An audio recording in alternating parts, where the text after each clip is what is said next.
the man at the end of the hall. Laura stopped in the middle of the hall, the keys swinging in her hand. She looked around, feeling the weight of the oppressive silence that filled the space. The old building was darker than she had expected, with its peeling walls and the constant creaking of the floorboards beneath her feet. She took a deep breath. This was the fresh start she had longed for. A new apartment, a new life. Far away from everything that had hurt her. As she turned the key in the door of apartment 304, a chill ran down her spine. Was it just the silence of the place, or something more? She shrugged, forcing herself to believe it was just the exhaustion from moving. Since leaving her relationship, everything had felt strange. Everything put her on edge. She entered the apartment. The smell of fresh paint mixed with dust enveloped her. The place was empty except for a few boxes she still needed to unpack. She closed the door behind her and locked the 3 deadbolts, a habit she had developed in the past few months, since her ex had become a constant shadow in her life. He wouldn't hurt her anymore. She knew that, but the fear still lingered, latent. After a quick shower, she threw herself onto the couch and tried to distract herself by watching television. The muffled sound of the TV filled the emptiness of the apartment, but it didn't chase away the feeling that something was wrong. The corridor lights filtered through the edges of the door, creating strange shadows on the floor. Laura stretched her neck and, for a moment, thought she saw a figure pass by the door. She squinted, but everything seemed normal. The fatigue was starting to play tricks on her. Shortly after midnight, Laura's eyelids began to weigh heavily. She turned off the TV, and without bothering to turn off the lights, went to bed. Hardly had she laid down when she heard a soft sound coming from the hallway. It was light, regular footsteps. They seemed distant, as if someone were slowly walking down the building's corridor. Laura felt her heart race. It's probably a neighbor, she thought, but the discomfort remained. The footsteps drew closer, echoing against the thin walls. Laura stayed still, the sound now clear and near her door. She got up and walked to the peephole. The corridor was empty, except for a figure at the end of the hall, standing still. The figure was indistinct, just a silhouette, but Laura could feel the person's eyes fixed on her, even from a distance. Her breath quickened, and she instinctively stepped back. She locked the door again, even though she knew it was already locked. Cold sweat trickled down her forehead. What was that? A neighbor? Someone from the building? She forced herself to go back to bed, but sleep didn't come. The image of the figure standing at the end of the hall wouldn't leave her mind. She kept telling herself it was just a strange neighbor, nothing more. However, the discomfort didn't dissipate. The feeling of being watched, judged, suffocated her. When the first rays of sunlight streamed through the cracks in the window, Laura finally fell into a light but restless sleep. Even in her dreams, the man at the end of the hall remained there, like a shadow, always lurking. Silhouettes in the dark. The next morning, Laura woke up feeling as though she hadn't truly slept. Her head ached, and the apartment seemed even more stifling in the daylight. She tried to avoid thinking about the figure she had seen the night before. It had to be a neighbor, just some insomniac soul who, like her, preferred to wander the halls late at night. But even repeating this to herself didn't erase the image of that still man at the end of the corridor from her mind. Determined to push through the day, Laura dove into her daily tasks, unpacking boxes, organizing clothes, filling the empty spaces in her new home. However, the silence in the building was oppressive. There were no sounds coming from the neighboring apartments, no signs of life, no children, no televisions, no doors slamming. The only noise was the soft rustling of curtains and the occasional creaking of the wood beneath her feet. Everything felt uninhabited. As the day wore on, Laura decided to take a walk around the neighborhood to get some fresh air. The recent move and the events of the previous night weighed heavily on her shoulders. Walking through the bustling streets, she felt momentarily relieved. It was nice to be surrounded by people, even strangers. They brought a sense of normalcy that the building lacked. However, the relief was short-lived. When she returned to the building early in the evening, the familiar discomfort settled back in. The dim corridor lights flickered from time to time, and Laura had to make a conscious effort not to look toward the end of the hall as she opened her apartment door. Something inside her knew he would be there again. That night, Laura struggled to maintain her normal routine. She had dinner, washed the dishes, and watched TV. But everything felt off, as if the silence around her was always lurking. When she turned off the lights and lay down, she tried to convince herself that it was all in her imagination. The isolation was fraying her nerves, and paranoia didn't help. That was it. Just that. Yet the sound returned. Footsteps, slow, calculated, echoing down the hallway. She froze. It was the same sound from the night before. Gradually, the footsteps drew closer, growing louder. This time, Laura didn't rush to the peephole. Fear held her in bed, her chest tight and her breath short. But curiosity, or perhaps the need to confront her fear, was stronger. She got up, hesitantly, and walked toward the door. The footsteps stopped. Silence reigned for a few seconds before she put her eye to the peephole. There he was, closer now. The figure stood just a few feet from her door, still motionless, still facing the wall. Her heart raced, and she instinctively stepped back. What was he doing there? Why wasn't he moving? Laura swallowed hard, panic bubbling in her stomach. She knew he wasn't someone normal. He couldn't be. She returned to bed, trying to control her breathing. She tucked herself under the covers again, as if that could protect her. But deep down, she knew the real problem was inside her. Memories of her ex-partner, his cruel words, the moments he made her feel insignificant, surged back with force. The emotional scars she had tried to bury were once again close to the surface. The man in the hallway was just a symptom. The cause was deeply rooted in her mind. Falling asleep once more was a struggle.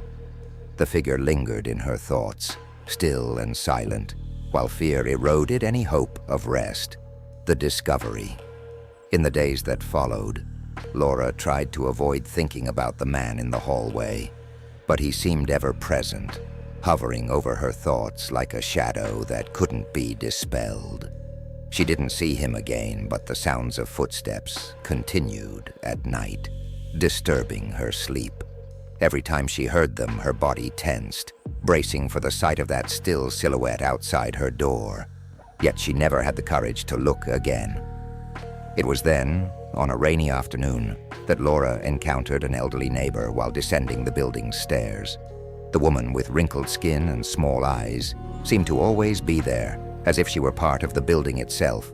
Sitting in a wooden chair by the stairs, she watched the residents pass with a piercing gaze and an expression that suggested she knew more than she let on.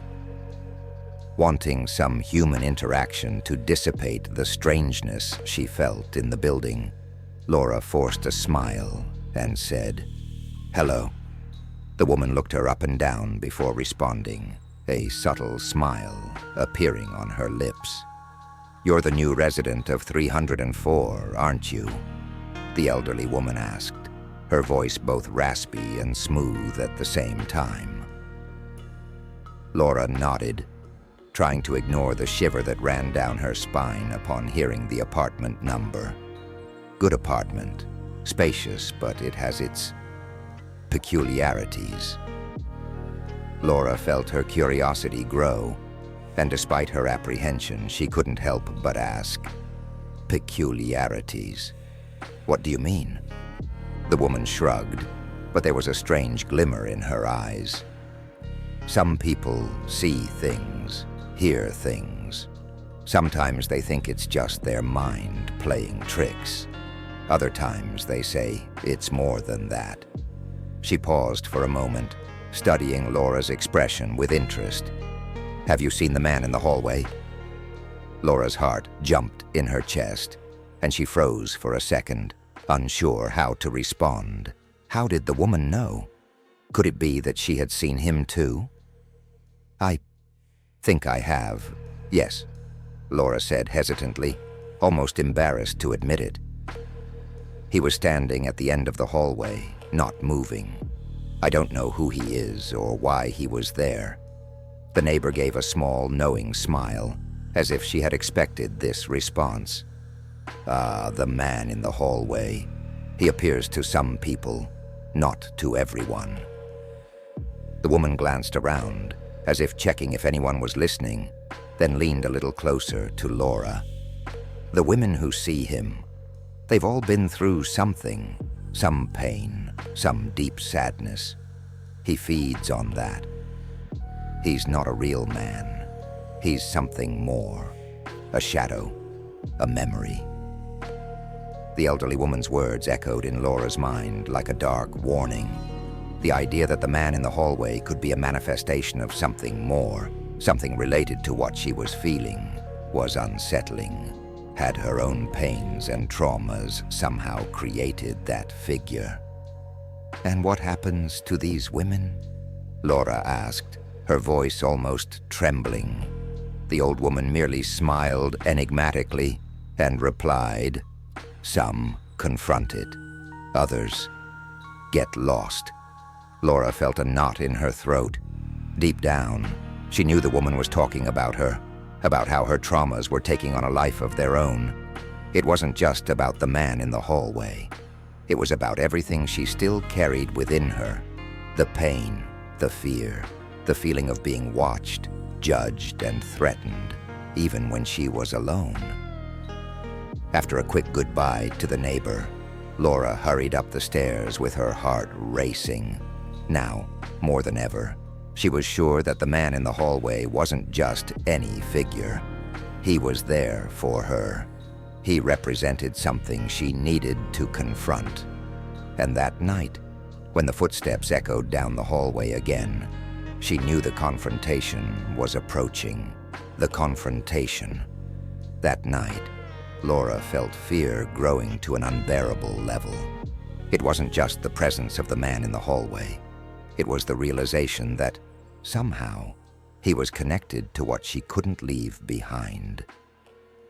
The traumas she thought she had overcome now seemed to have taken form, materializing in the shadowy figure lurking outside her door. The footsteps began again, louder this time, as if the man wanted to make sure she knew he was there. Each sound reverberated within her, intensifying the panic. Yet, amid the terror, something within Laura changed. She knew she couldn't keep living like this, always afraid, always running. The old neighbor was right. Either she faced this, or she would be lost. Taking a deep breath, Laura got out of bed with a new but fragile determination.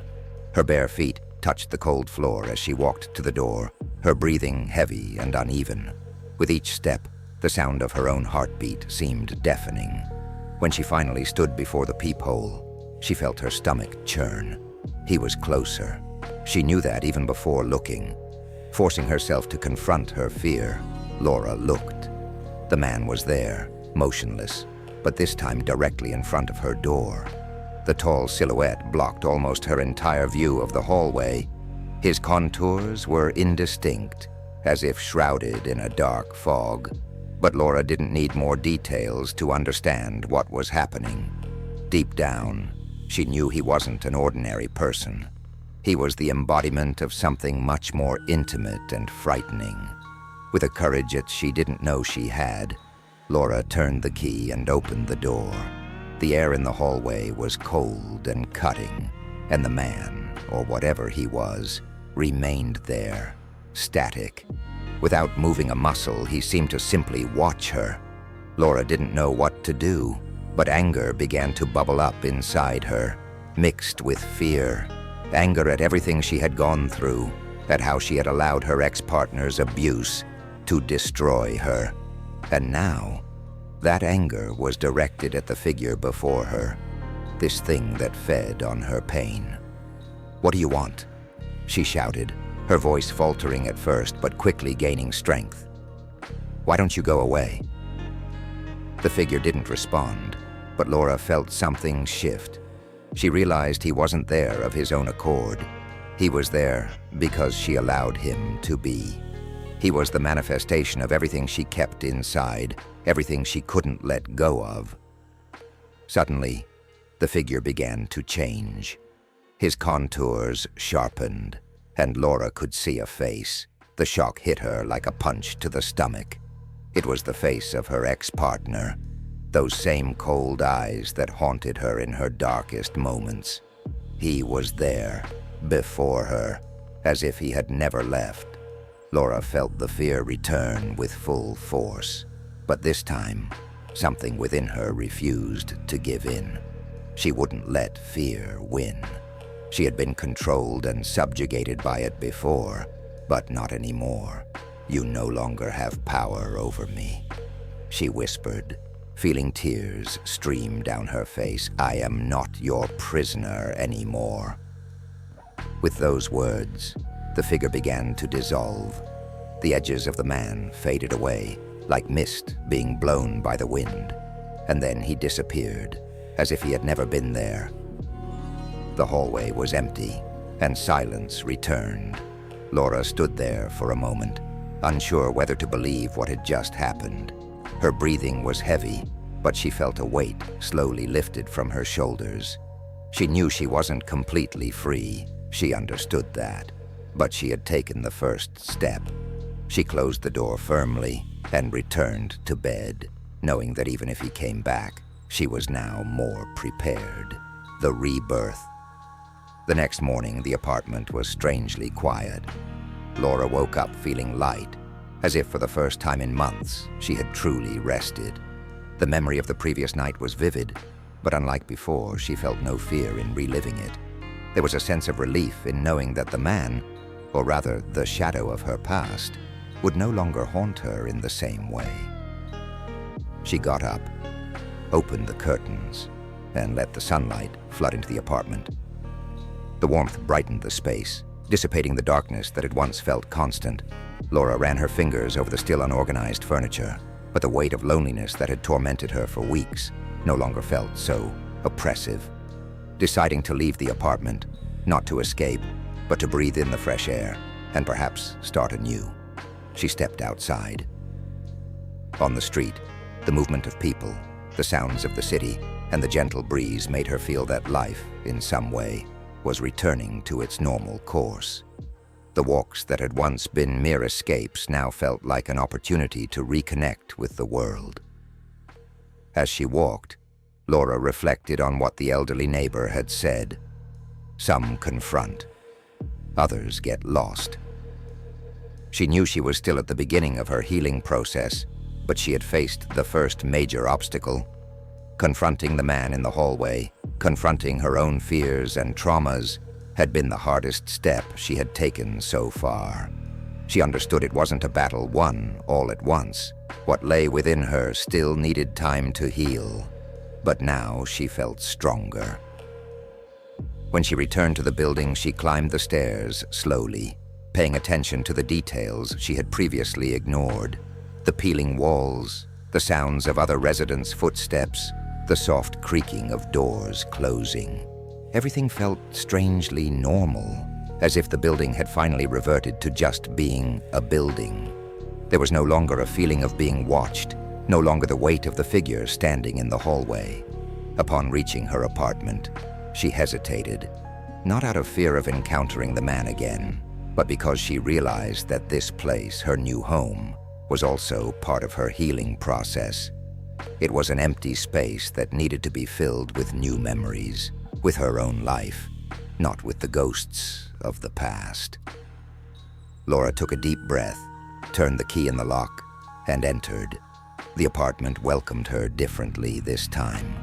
It was no longer just a refuge, but a place where she could truly begin anew. She decided it was time to make that space her own. She would start decorating, bringing color and life to the bare white walls. As she unpacked boxes and rearranged the furniture, she found a small mirror tucked away in one of the boxes.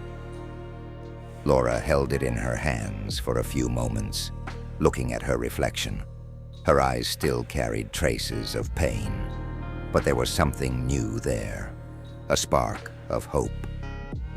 She smiled, a genuine smile that she hadn't seen in the mirror for a long time.